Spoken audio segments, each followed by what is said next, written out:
So, some are wondering, what am I doing right now on November 21st, 2021 Sunday? Well, you are seeing me through the new Canon EOS M50. That's right, my first video to be shot with my new camera. Now, if you go to my previous video, which I'll leave in the link to the description, that video I showed me shooting the last video with my Nikon Coolpix L830, which I have right here in front of me. As I said, it was going to be spared. I was not going to feed it to the 3500. So there it is. I still have a use for it.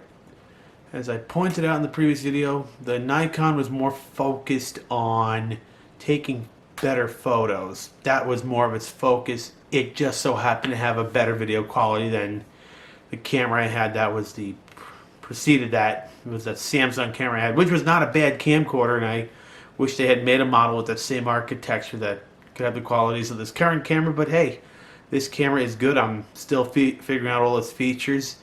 So I've taken a step once more in improving the Suburbanator 91 channel. One little piece of misinformation that I want to correct before I go any further is the Canon EOS M50 does not shoot video in 4K. It takes pictures in 4K. It still uses 1080p actually, but it's a much better 1080p because it has 60 frames per second and just has all the better inner workings that make a camcorder because again, it's more dedicated to that. That is the story on that. The only thing about the Canon EOS M50 is, well, it takes much better photos than my Nikon Coolpix. I like this camera for pictures because it still has my timestamps. They are imperative to me enough that I've decided to keep this. Now, to any of you camera experts out there who know of a model that can take the photos of a Canon EOS M50 and have a timestamp, feel free to say so in the comments. I'll show you a few photos that come out of my Nikon.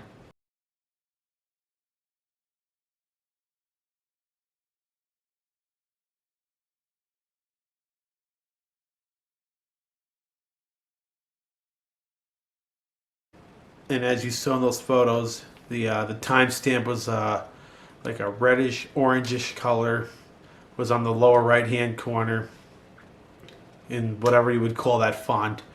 But that's pretty much what I'm looking for. So again, feel free to tell me in the comments if you know.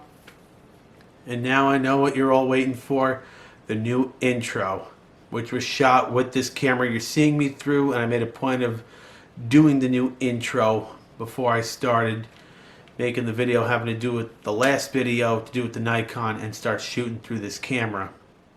The one thing to be said about this intro you're about to see, this is another awesome thing my brother has done for me. And look, when it comes to editing videos and stuff, my brother far supersedes me, including the editing software that he uses is a far better program than what I have.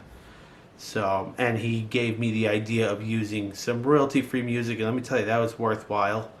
Many of you know I'm a motorhead. I'll watch channels like, well, they don't call it the Speed channel anymore, the Motor Trend channel, and the particular song I chose sounds almost like something that be used on that channel. So my brother worked his magic. I love what he did, and bro, if you're watching this, thank you again for taking the time out of your busy day to help me make this new intro, and hope the rest of you good folks out there enjoy the intro. So here it is.